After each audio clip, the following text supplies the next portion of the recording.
Hello everyone, इस video में हम बात करेंगे class 10th CBSE board height and distance में। मैंने 5 क्वेश्चन डिस्कस कर दिए थे आपको प्रीवियस क्लास में। इस क्लास में हम डिस्कस करेंगे नेक्स्ट 5 क्वेश्चन। क्वेश्चन नंबर 6 है, 5 क्वेश्चन तक मैंने डिस्कस कर दिया था। 6th क्वेश्चन में डिस्कस करेंगे। देखते हैं क्वेश्चन क्या दिया गया है। और हाँ, वीडियो पसंद आया तो लाइक करिएगा और चैनल को सब्सक्राइब कर लीजिएगा, जिससे कि आगे जो भी चैप्टर हैं इन चैप्टर की अगर वीडियो डालो तो आपको सही टाइम पे मिल सके। तो क्वेश्चन है आपका, 1.5 meter tall boy is standing at the some distance from 30 meter tall buildings. The angle of elevation from his eye to the top of the building increases from 30 to 60. As he walks towards the building, find the distance he walked towards the building. ठीक है, तो बोला जा रहा है कि एक बच्चा है 1.5 मीटर हाइट का और वो some distance from the 30 meter tall building, वो एक बिल्डिंग्स बनाई गई है, यानी कि ये इसकी हाइट जो है ये कितनी है, 30 मीटर है और इससे कुछ दूरी पे ये बच्चा खड़ा है। ठीक है, कितने सॉरी यहाँ पे 30 मीटर टॉल डिस्टेंस ना 30 मीटर टॉल बिल्डिंग, हाँ ठीक है, यहाँ पे 30 मीटर जो है बोला गया है कि standing at the some distance from 30 meter tall building. ठीक है, इतना ठीक है। The angle of elevation of the eyes, और बच्चा यहाँ पे मान लेते हैं इतनी हाइट से, यहाँ पे मान लेते हैं ये बच्चे की हाइट हो गई 1.5 मीटर। ठीक, और फिर इसके बाद है बोला गया है कि और एंगल ऑफ एलिवेशन बोला जा रहा है कि मान लेते हैं उसके आइज से, तो उसका सर यहाँ पे रहेगा, तो आइज का जो एंगल ऑफ एलिवेशन होगा यहाँ से ये इस तरीके से कितना बनेगा बोला जा रहा है, पहले 30 है और आगे बोला जा रहा है increases from 60 he walk towards the building. अगर ये बिल्डिंग की तरफ कुछ आगे बढ़ता है अगर थोड़े दूर, तो ये बोला जा रहा है कि एंगल ऑफ एलिवेशन क्या है, 60 हो जा रहा है। ठीक है, तो फाइंड आउट करना है, find the distance he walk towards the building. ये बिल्डिंग की तरफ यहाँ से यहाँ तक कितनी दूरी पे गया है, मान लेते हैं ये डिस्टेंस XL ले लेते हैं। ठीक है, हम नेमिंग ले लेते हैं A B, यहाँ पे C ले लेते हैं, यहाँ पे D ले लेते हैं। अब एक ध्यान रखना है आपको, अगर ये जो हाइट 30 मीटर है ये टोटल हाइट है बिल्डिंग की यहाँ से यहाँ तक। ठीक है, लेकिन हमें अब यहाँ से यहाँ तक की हाइट चाहिए, तो हम क्या करेंगे, यहाँ पे माइनस कर लीजिए 30.00 और बच्चे की हाइट क्या है 1.5, तो यहाँ पे 10 - 5 5 हो जाएगा और यहाँ पे फिर आपका 9 - 1 8 और यहाँ पे 2 28.5 मीन्स ये हाइट क्या हो जाएगी 28.5 मीटर। ये वाली हाइट को मैं इरेज कर दे रहा हूँ, ये जो आपके दी गई है इसको मैं इरेज कर दे रहा हूँ। ठीक, ये अब यहाँ से यहाँ तक की हाइट आपको पता चल गई है कि यहाँ से यहाँ तक की हाइट, ये टोटल हाइट 30 मीटर यहाँ पे लिख ले रहा हूँ। ठीक है, अब हम लगाएंगे सबसे पहले, अब ट्रायंगल यूज़ करते हैं और मैं टेक्नोमेट्रिक टर्म में मैंने कुछ टर्म बताए थे, PBP/HHB। ये क्या है आपका, ये पहला जो पॉइंट है ये साइन को रिप्रेजेंट करता है, ये जो है कॉस को रिप्रेजेंट करता है और ये टैन को। ठीक है, perpendicular upon hypotenuse, base upon hypotenuse और परपेंडिकुलर अपॉन बेस, तो इसी का यूज़ करूँगा। यहाँ पे देखिए आपको परपेंडिकुलर पता है और ये बेस का रिलेशन फाइंड आउट करना है, मतलब यहाँ पे तो सबसे पहले मैं यहाँ पे ABC ले रहा हूँ।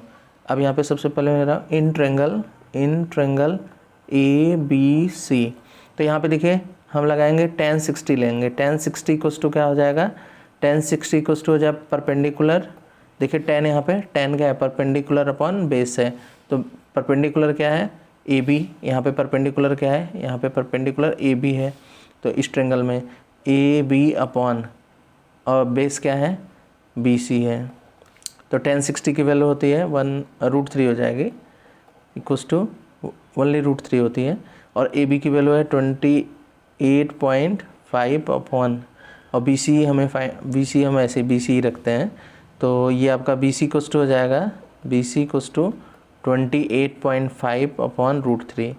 ये इक्वेशन फर्स्ट ले लेते हैं ऐसे ही। ठीक है, आगे हम सॉल्व करेंगे इन ट्रायंगल, नेक्स्ट ट्रायंगल ले रहे हैं ADB, पूरा कंप्लीट ट्रायंगल ले रहे हैं, तो यहाँ पे भी परपेंडिकुलर पता है, देखिए ये पूरा परपेंडिकुलर हो गया यहाँ से यहाँ तक और बेस ये पूरा हो गया यहाँ से यहाँ तक, मतलब इसमें हम लेंगे यहाँ पे ये बेस लेंगे, तो इसमें भी tan ही लगाएंगे, तो यहाँ पे tan 30 हो जाएगा, यहाँ पे tan 30 = हो जाएगा परपेंडिकुलर क्या है AB अपॉन बेस क्या है इसका DB।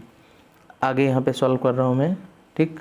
तो यहाँ पे अब tan 30 की वैल्यू क्या होती है 1/√3 इक्वल टू ए बी क्या है 28.5 अपॉन, अब देखिए जो डी बी है इसे हम D C plus C B लिख सकते हैं। क्या लिख सकते हैं D C plus C B या बी सी कुछ भी लिख लीजिए। तो ये हो जाए, अब इसका क्रॉस इंटू कर दीजिए तो ये हो जाएगा D C plus B C equals to 28.5√3। अब देखिए डी सी को हमने क्या माना x है, ये माना था लेंथ जो है, और बी सी की लेंथ बी सी हमें यहाँ से पता है बी सी 28.5, यहाँ पे देखिए 28 बी सी की वैल्यू है ना 28.5√3, तो हो जाएगा 28.5 अपॉन √3 इक्वल टू 28.5√3। अब इसको सॉल्व कर लीजिए, x इक्वल्स टू 28.5√3 माइनस ये प्लस में साइड में जाएगा, ये 28.5 अपॉन √3। अब इसका भाई एलसीएम 1 करके एलसीएम ले लीजिए, तो ये √3 का इंटू यहाँ पे होगा, तो हो जाएगा 28.5 इंटू 3 माइनस 28.5 अपॉन में क्या आएगा √3। अब यहाँ पे इंटू कर लीजिए 3 5 जो 15, और या फिर एक काम और कर लीजिए, इसको मैं इरेज करके एक दूसरा मेथड है यहाँ पे, इसको कॉमन ले लीजिए तो थोड़ा आसान हो जाएगा। तो यहाँ पे 20 हम इसको क्या कर रहे हैं, इसको 28.5 बाहर ले रहे हैं कॉमन के तौर पे, यहाँ बचेगा क्या 3 - 1 अपॉन √3। तो ये थोड़ा सा आसान हो जाएगा। अब हम यहाँ पे सॉल्व कर ले रहे हैं, तो ये 28.5 इंटू 2 अपॉन में क्या हो जाएगा, यहाँ पे अपॉन में यहाँ पे ले रहा हूँ अपॉन √3, फिर इसके आगे यहाँ पे सॉल्व कर दे रहा हूँ मैं, ठीक। यहाँ पे अब देखिए 28 पॉइंट, तो यहाँ पे इंटू करिए 2 5 = 10, फिर 2 8 = 16 17, और 2 2 = 4 5।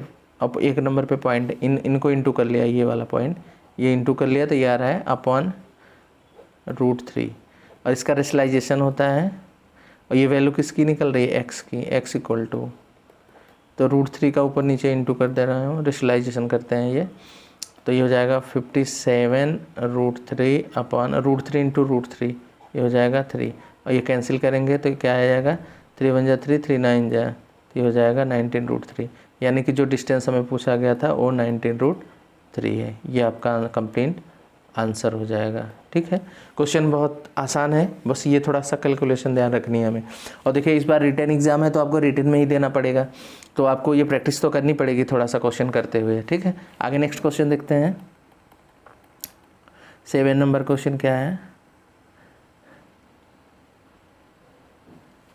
7 में दिया गया है यहाँ पे, थोड़ा सा ये शिफ्ट हो गया है उस साइड में,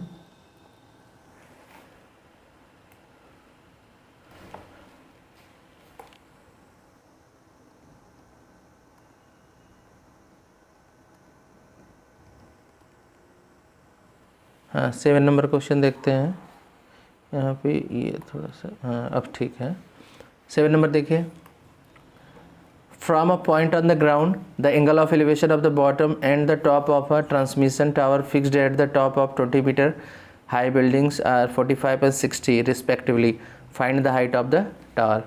ये भी सिंपल क्वेश्चन है। देखिए यहाँ पे from the point on the ground, मतलब ग्राउंड मान लेते हैं, ये आपका ग्राउंड हो गया नीचे इस तरीके से, या डायग्राम थोड़ा सा और इस सॉल्यूशन के लिए यहाँ पे रखिए स्पेस, डायग्राम मैं यहाँ पे ले रहा हूँ, यहाँ पे ये ग्राउंड हो गया मान लेते हैं आपका। फिर बोला जा रहा है कि the angle of elevation of the bottom and top of a transmission tower fixed at the top of 20 meter high buildings. मान लेते हैं यहाँ पे क्या है, एक बिल्डिंग बनाई गई है, ठीक है, और इसके ऊपर क्या है, टावर लगाया गया है, यहाँ पे आगे इसके ऊपर टावर लगाया गया है। ये बिल्डिंग वाला पार्ट हो गया और ये टावर हो गया, ठीक है। फिर बोला जा रहा है कि और 20 मीटर हाई बिल्डिंग, यहाँ पे देखिए 20 मीटर हाई, तो बिल्डिंग की जो हाइट है वो 20 मीटर है, ठीक। फिर आगे बोला जा रहा है कि जो angle of elevation of bottom and top of a transmission tower जो है ये है, तो इसके टॉप से जो है एंगल ऑफ एलिवेशन कितना है 45 and angle of bottom and top है, तो बॉटम से हमें दिया गया है 45, तो बॉटम आपका ये है, ठीक है, बॉटम आपका ये है, थोड़ा सा इसको इरेज कर लीजिए, बॉटम से ले रहा हूँ। पहले देखिए बॉटम दिया गया है, बाद में टॉप दिया गया है, टॉप से बनाना है तो पहले बना लीजिए, टॉप से कितना हो जाएगा बाद वाला 60 हो जाएगा, तो ये आपका 60 हो जाएगा। और फिर अगर बॉटम से देखेंगे हम ऐसे, तो यहाँ से यहाँ तक ये हो जाएगा 45। तो पूछा गया है कि इसकी हाइट क्या होगी, find the height of tower, तो टावर ये है, इसकी हाइट पूछी गई है, यहाँ से यहाँ तक की हाइट, ये आपका, मैं इसको इरेज करके थोड़ा सा यहाँ पे हाइट दिखा दे रहा हूँ, ये आपका हाइट एच यही पूछा गया है, और ये है टावर, में लिख दे रहा हूँ यहाँ पे टावर, ठीक है।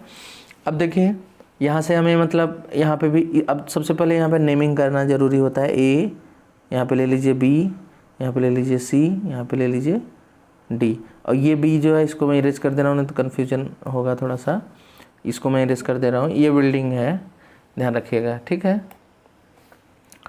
तो सबसे पहले हम लेंगे इन ट्रायंगल ए बी ले रहा हूँ, बी सी डी, तो ये बी है, ठीक है, छोटे वाले ट्रायंगल में जो नीचे 45 एंगल है इसको ले रहा हूँ मैं। तो यहाँ पे लेंगे tan 45 equals to B C upon ये है डी सी, tan 45 की वैल्यू 1 और बी सी हमें पता है कितना है 20 है, और डी सी कितना है, इसको हम ऐसे लिख लेंगे डी सी फाइंड आउट करके 20 मीटर। ये इक्वेशन फर्स्ट, यानी कि इसकी वैल्यू हम बॉक्स में बना लेते हैं, ये वैल्यू यूज़ करेंगे नेक्स्ट वाले इक्वेशन में। अब हम बड़े वाले ट्रायंगल को ले रहे हैं, अब लेंगे in triangle A D C, तो यहाँ भी tan का यूज़ करेंगे, tan 60 इक्वल्स टू ए सी की वैल्यू क्या है, ए सी अपॉन लिखेंगे यहाँ पे बेस क्या है डी सी, तो tan 60 की वैल्यू होती है √3, और ए सी क्या है, ए सी हमारा है ए बी और plus B C upon D C अभी निकाले हैं हम, तो ये हो जाएगा आपका 20, इसका क्रॉस इनटू कर दीजिए, हो जाएगा 20 √3 इक्वल्स टू ए बी हमारा क्या है एच है, यही हमें फाइंड आउट करना है, और बी सी क्या है 20 है, तो एच इक्वल्स टू क्या हो जाएगा 20 √3 माइनस 20, इन 20 कॉमन है तो ये हो जाएगा √3 माइनस 1, यही आपका इतना मीटर हो जाएगा। ये आपका आंसर हो गया। बहुत ही आसान क्वेश्चन है, आपको अच्छा लग रहा होगा। ये है कि आपको इस टाइप के क्वेश्चन बनाने पड़ेंगे, क्योंकि एग्जाम में 3 या 4 मार्क्स के क्वेश्चन जो हैं, 3 या 4 मार्क्स के क्वेश्चन, ये क्वेश्चन जो रहेगा 3 या 4 मार्क्स में ही रहेगा, ठीक है। और अगर छोटा क्वेश्चन रहेगा तो 2 मार्क्स में, तो बहुत ही नॉर्मल क्वेश्चन रहेगा, आप आसानी से सॉल्व कर सकते हैं, ठीक है। आगे नेक्स्ट क्वेश्चन देखेंगे, 8 क्वेश्चन देखते हैं। ये भी क्वेश्चन बहुत ही प्यारा है। बोला गया है अ स्टैचू 1.6 मीटर टॉल, एक स्टैचू है जो कि हाइट है 1.6 meter, stand on the top of the pedestal, एक पेडिस्टल पे खड़ा हुआ है। मतलब डायग्राम में यहाँ पे ड्रॉ कर दे रहा हूँ। मान लेते हैं कि ये बेस हो गया, ध्यान रखिएगा। अब और इस पे मैं थोड़ा यहाँ पे डायग्राम में थोड़ा इसको मैं और ऊपर करने की कोशिश करता हूँ। थोड़ा ये क्वेश्चन इस तरीके से बन गया है कि डायग्राम में, चलिए डायग्राम में थोड़ा ऊपर इसको कर रहा हूँ मैं यहाँ पे, ठीक है। तो यहाँ पे मैं पेडिस्टल ले लेता हूँ इसको, ठीक। और पेडिस्टल बोला गया है from the point on the ground the angle of elevation of the top of the statue is 60, ठीक है। अब स्टैचू बोला गया है stand on the top of pedestal, इसके टॉप पे एक स्टैचू रखी गई है, स्टैचू मान लेते हैं ये है, ठीक है। और इसकी हाइट है 1.6 मीटर स्टैचू की। Angle of elevation of the top of the statue is 60, इसके टॉप से एंगल ऑफ एलिवेशन कितना है 60 है, ठीक है। And from the same point the angle of elevation of the top of the pedestal is 45। तो ये आपका क्या है, ये तो आपका हो गया स्टैचू और ये है पेडिस्टल, ये आपका है पेडिस्टल। तो बोला गया कि पेडिस्टल के टॉप से जो है एंगल ऑफ एलिवेशन यहाँ से कितना है 45। देखिए बोला गया है from the same point the angle of elevation of the top of pedestal. तो टॉप का पेडिस्टल ये है, स्टैचू का टॉप ये है, स्टैचू का टॉप ये है। तो यहाँ से यहाँ तक मैं थोड़ा इसको इरेज करके अच्छे से लिख देता हूँ। यहाँ पे जो रहेगा ये 60, ये मतलब ये पूरा 60 है यहाँ से यहाँ तक ऐसे टॉप से, और ये 45 यहाँ से छोटे वाले ट्रेंगल के लिए। तो इसकी नेमिंग कर लेता हूँ A, यहाँ पे ले लेता हूँ B, यहाँ पे ले लेता हूँ C।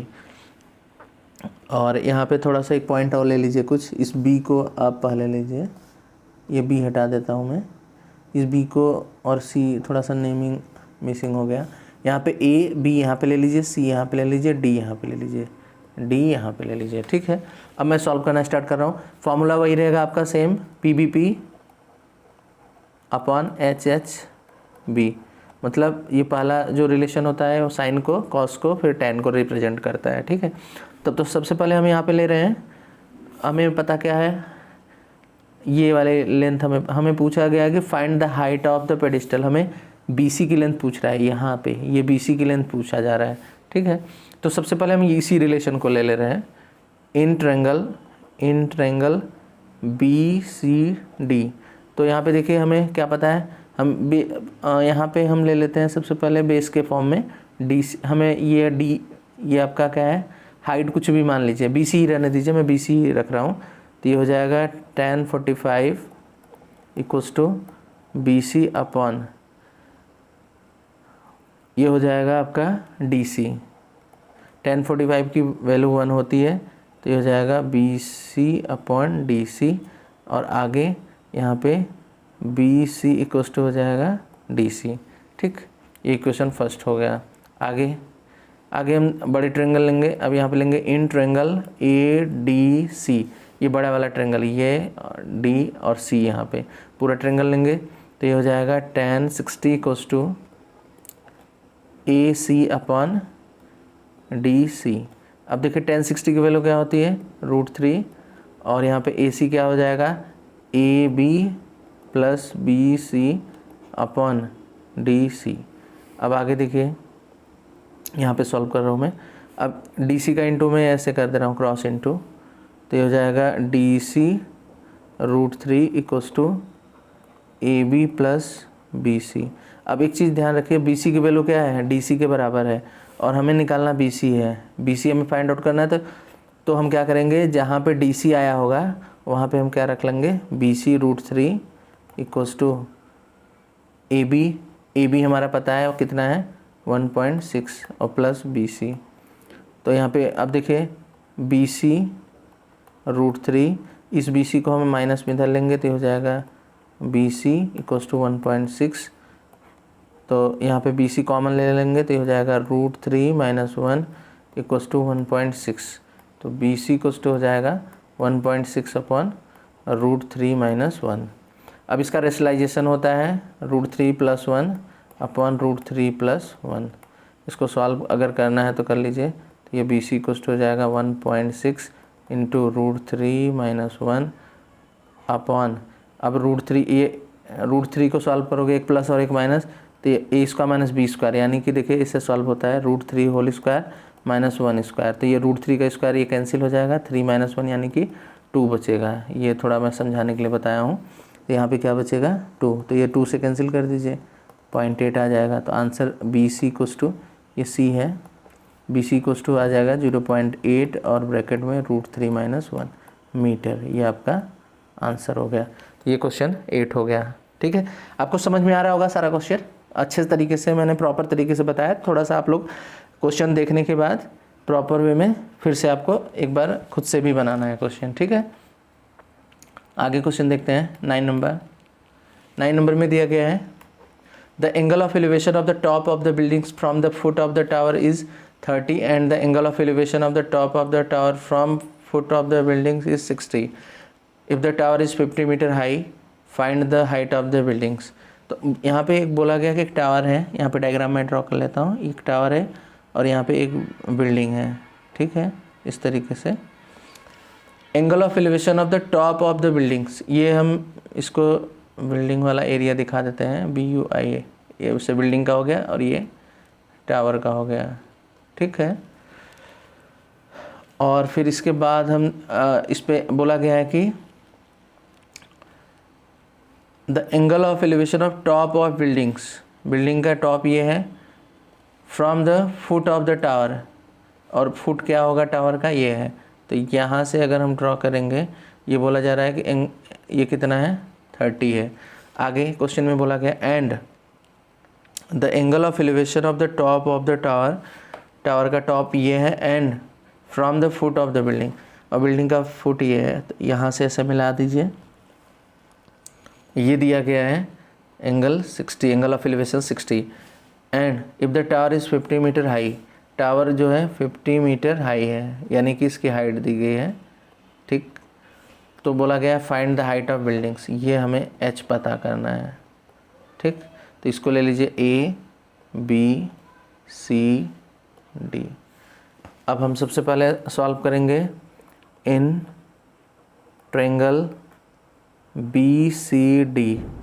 सॉल्व करेंगे तो हम लेंगे tan 60 इक्वल्स टू, देखिए एक्चुअली हम बेस का रिलेशन इसलिए लेंगे क्योंकि जब इसमें हम नेक्स्ट ट्रायंगल में यूज़ करेंगे तो BC इसमें भी आ रहा है, तो हम tan का यूज़ कर रहे हैं। tan 60 इक्वल्स टू लेंगे, ट्रायंगल देखिए BCD, ये ट्रायंगल बड़ा वाला ट्रायंगल ले रहे हैं, तो tan 60 परपेंडिकुलर अपन क्या होता है, बेस होता है, तो ये हो जाएगा DC अपॉन BC।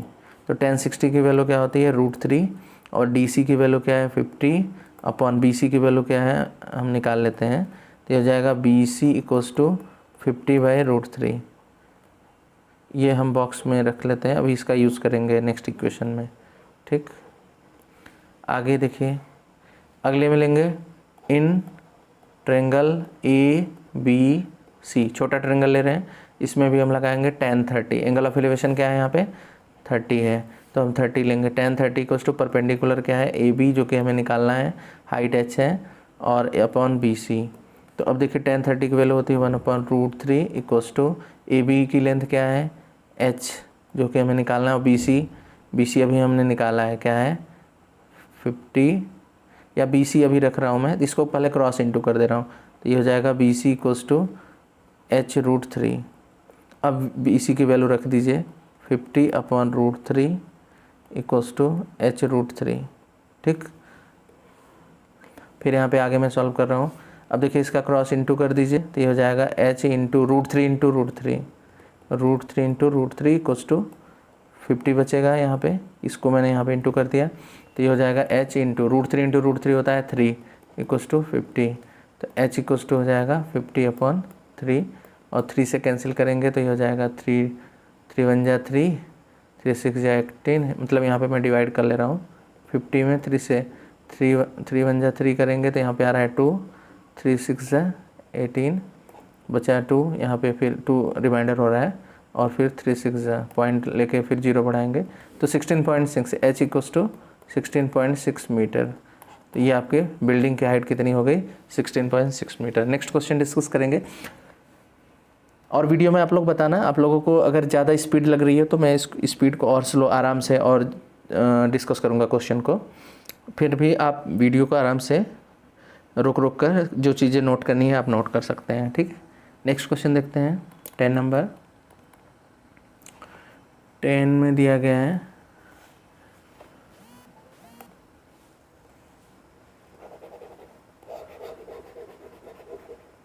नंबर में दिया गया है 2 pole of the equal height are standing opposite each other on the either side of the road if 80 metre wide from a point between them on the road the angle of elevation of the top of the pole are 60 and 30 respectively, find the height of the pole and distance of the point from the पोल।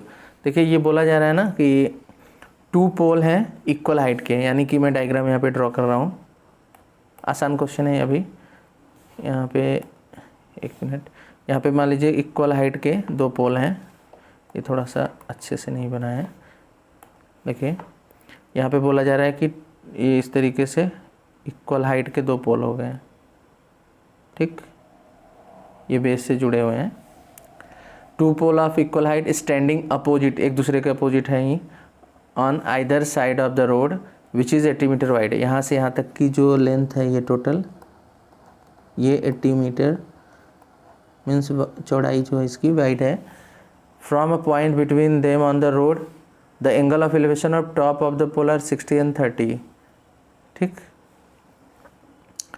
यहाँ से यहाँ पे देखिए थोड़ा सा ये diagram बोला जा रहा है from the point between them on the road the angle of elevation top of the pole are 60 and 30। एक का 60 है तो आई थिंक मुझे लग रहा है कि यहाँ पे ऐसे रखिए। अगर आप ज़्यादा दूर करोगे तो ये एंगल बड़ा होगा इसका या छोटा हो रहा है, इस तरीके से आप देख लीजिए, या कोई भी आप एक एवरेज में ले लेना, कोई उससे बहुत बड़ी बात नहीं है। ये ऐसे रखेंगे और ऐसे रखेंगे तो आई थिंक मुझे लग रहा है कि ऐसे वाले में बड़ा हो रहा है, तो यानी कि एक मैं इसको 60 ले रहा हूँ और जो ज़्यादा डिस्टेंस से है उसको ले रहा हूँ 30। ठीक है, फिर आगे बोला जा रहा है कि find the height of the pole, यानी कि हमें ये पॉइंट पता करना है। और कह रहा है कि आगे बोला जा रहा है कि and distance from the point from the pole, तो ये मान लेते हैं यहाँ ये जिस पॉइंट पे मिले हैं तो इसकी डिस्टेंस ये पूछ रहा है x, कितनी डिस्टेंस है इसकी। तो मैं नेमिंग कर लेता हूँ, यहाँ पे a है, यहाँ पे b है, यहाँ पे c, यहाँ पे d, यहाँ पे e। ठीक, तो सबसे पहले हम बात करेंगे ट्रेंगल, यहाँ पे लेंगे इन ट्रेंगल ABC, फॉर्मूला वही लगाना है, PB, इसको मैं